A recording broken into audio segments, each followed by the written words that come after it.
Good evening, नमस्कार, आदाब, सत श्री अकाल। आप सबका स्वागत है बियॉन्ड द हेडलाइंस में, जहां बात होती है सुर्खियों से हटकर और खबर की तह तक जाकर। तो सबसे पहले आज शाम तक की हेडलाइंस।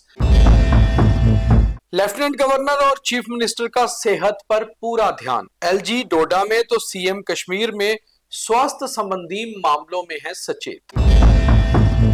कांग्रेस नेता दिग्विजय सिंह देखेंगे अब एनसी कांग्रेस गठबंधन का आपसी तालमेल। ऑब्जर्वर के रूप में कांग्रेस ने किया नियुक्त। 26 अप्रैल को रक्षा मंत्री राजनाथ सिंह करेंगे कई परियोजनाओं का ऑनलाइन उद्घाटन। ड्रग स्मगलर्स के विरुद्ध पुलिस की कार्रवाई और तेज। मीरा साहब में भी एक आरोपी के पीछे लगी पुलिस, आरोपी भागा, स्कॉर्पियो की जब्त। तूफान ने किया बेहद नुकसान, रहें सावधान। आगे भी जम्मू में कई बार हो सकता है मौसम खराब। क्या आप सेहत की सुविधाओं से संतुष्ट हैं? यह सवाल नहीं बल्कि आज की हमारी पहली खबर होगी। सेहत को लेकर हर कोई सचेत रहना चाहता है, क्योंकि सबसे इंपॉर्टेंट और इमरजेंसी में हेल्थ सर्विसेज ही आती हैं। हर कोई चाहता है कि अच्छी सेहत हो, और अगर सेहत में कोई खराबी आती है तो अच्छी सुविधाएं भी मिले। इसको लेकर सरकार भी काम करती है और कई सारे प्राइवेट हॉस्पिटल्स, प्राइवेट डॉक्टर्स भी काम करते हैं, और लोगों को यही लगता है कि हमारे आसपास हमारी सरकार द्वारा अच्छी सुविधाएं दी जाए। इसको लेकर लेफ्टिनेंट गवर्नर मनोज सिन्हा हो या मुख्यमंत्री उमर अब्दुल्ला, चाहे जम्मू कश्मीर में ड्यूल पावर सिस्टम कहा जाता है, मगर दोनों ही ये बयान लगातार दे रहे हैं, स्वास्थ्य संबंधी कामकाज कर रहे हैं। सबसे पहले हम आपको एक ट्वीट बताते हैं जो लेफ्टिनेंट गवर्नर साहब ने आज ही किया है, और उसमें उन्होंने सेहत की बात की है। इस ट्वीट में लेफ्टिनेंट गवर्नर साहब कहते हैं, health for all is top priority for me and J&K. Administration in the past few years have ensured that everyone has access to effective and quality health services. We have improved physical infrastructure and invested in essential services for timely and appropriate health care. फिलहाल lieutenant governor साहब डोडा के दौरे पर थे और उन्होंने वहां पर स्वास्थ्य संबंधी सभी जो सुविधाएं हैं उनकी जानकारी ली और वो संतुष्ट भी हुए। ऐसे में अगर हम मुख्यमंत्री की बात करें, उन्होंने भी कल कश्मीर में सेहत ऐप को लॉन्च किया।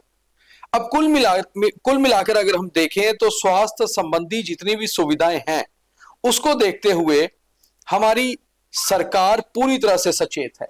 मगर क्या आम जनता संतुष्ट है? क्या आम जनता को ये सुविधाएं मिल रही हैं?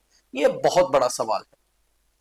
हम आपको ये पहली खबर के रूप में इसलिए बता रहे हैं कि सरकार तो हमेशा सेहत को लेकर चीजें दुरुस्त करना चाहती है, कामकाज भी होते हैं, मगर सरकार को यह भी देखना है कि क्या जितनी भी नई परियोजनाएं, जितनी भी नई योजनाएं स्वास्थ्य संबंधी आ रही हैं या इंप्लीमेंट हो रही हैं, क्या उस पर काम हो रहा है? क्या वो कतार में खड़े आखिरी नागरिक तक पहुंच रही हैं? क्या आयुष्मान कार्ड की सुविधाएं सबको मिल रही हैं? क्या अस्पताल में सबकी सर्जरीज उसके तहत हो रही हैं? क्या हर आदमी को सस्ती दवाइयां मिल रही हैं? क्या हर आदमी का अच्छे से चेकअप हो रहा है? क्योंकि दिक्कतें यह है कि शहरों में तो फिर भी डॉक्टर उपलब्ध होते हैं, दूर दराज गांव में बहुत बार हमने खबरें भी चलाई, डॉक्टर्स उतने उपलब्ध नहीं होते। कई छोटे हॉस्पिटल्स में तो डॉक्टर समय पर होते ही नहीं है, कई जगह ट्रांसफर्स नहीं हो पाती, और बड़ी बात यह होती है कि हर कोई डॉक्टर शहर में ही रहना चाहता है अपने परिवार के साथ, मगर उन परिवारों का क्या जिन्हें उन डॉक्टर्स की जरूरत है। आयुष्मान कार्ड की ही बात करें तो आयुष्मान कार्ड के तहत कई सारी सर्जरीज नहीं हो पाती। वहीं अगर आप सरकारी अस्पताल में कोई इमरजेंसी सर्जरी करवाना चाहते हैं तो उसके लिए डेट ही नहीं मिल पाती, और अगर डेट मिलती है तो आपका पसंदीदा या स्पेशलिस्ट डॉक्टर नहीं मिलता, और आपको फिर निजी अस्पतालों की तरफ देखना पड़ता है। उस हिसाब से भी जम्मू कश्मीर में कोई बहुत अच्छी सुविधाएं नहीं मिलती।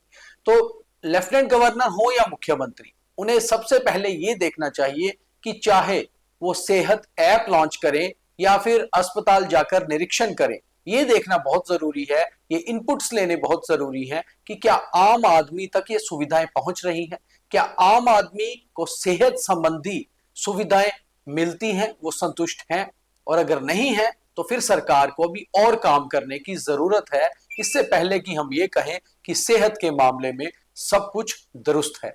तो इसीलिए आपने समझा होगा कि बड़े अधिकारी या फिर जो टॉप ऑफ द एडमिनिस्ट्रेशन होते हैं, खासतौर पे जो मुखिया सरकार के या फिर एडमिनिस्ट्रेशन के, लेफ्टिनेंट गवर्नर और सीएम, उनके तक ये बात पहुंचानी बहुत जरूरी है कि आम आदमी अभी भी संतुष्ट नहीं है और इस संतुष्टि के लिए आपको कहीं ना कहीं प्रॉपर इनपुट्स लेने चाहिए। दूसरी खबर की ओर आगे बढ़ते हैं तो दूसरी खबर सियासी है। वरिष्ठ कांग्रेस नेता और मध्य प्रदेश के पूर्व मुख्यमंत्री दिग्विजय सिंह हमेशा से अपने बयानों के लिए तो सुर्खियों में रहते हैं।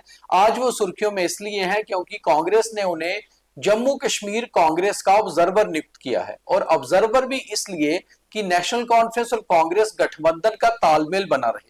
वो तालमेल देखेंगे और खास तौर पे अलायंस में क्या काम हो रहा है ये देखेंगे। वैसे तो नेशनल कॉन्फ्रेंस कांग्रेस के इस अलायंस में नेशनल कॉन्फ्रेंस के पास एक बड़ा ओहदा है, क्योंकि नेशनल कॉन्फ्रेंस के विधायक कांग्रेस से कई गुना ज्यादा है। सभी मंत्री भी नेशनल कॉन्फ्रेंस है या फिर एक इंडिपेंडेंट है।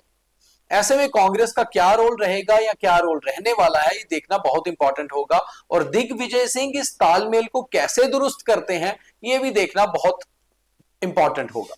दिग्विजय सिंह फिलहाल कल जम्मू पहुंचेंगे और जम्मू कश्मीर के कांग्रेस नेताओं से मिलेंगे। उसके बाद गठबंधन में कांग्रेस का रोल कुछ बदल सकता है या कुछ बेटर हो सकता है, ये देखने को मिलेगा। 26 अप्रैल को रक्षा मंत्री राजनाथ सिंह ऑनलाइन जरिए से कई सारी परियोजनाओं को उद्घाटन करेंगे और हरी झंडी दिखाएंगे।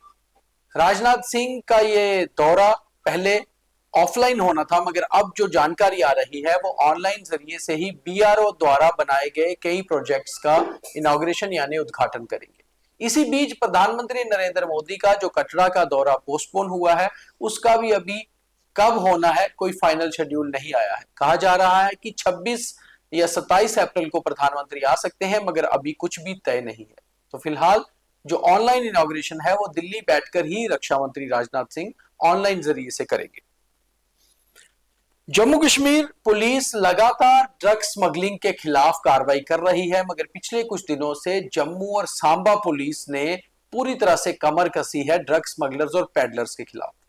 कल शाम मीरा साहिब में एक ड्रग पेडलर्स और ड्रग स्मगलर्स के पीछे लगे हुई पुलिस पर हालांकि गोलीबारी भी करने की कोशिश की गई मुजरिमों द्वारा, मगर पुलिस ने उन्हें धर दबोचने के लिए एक पूरा जाल बिछा।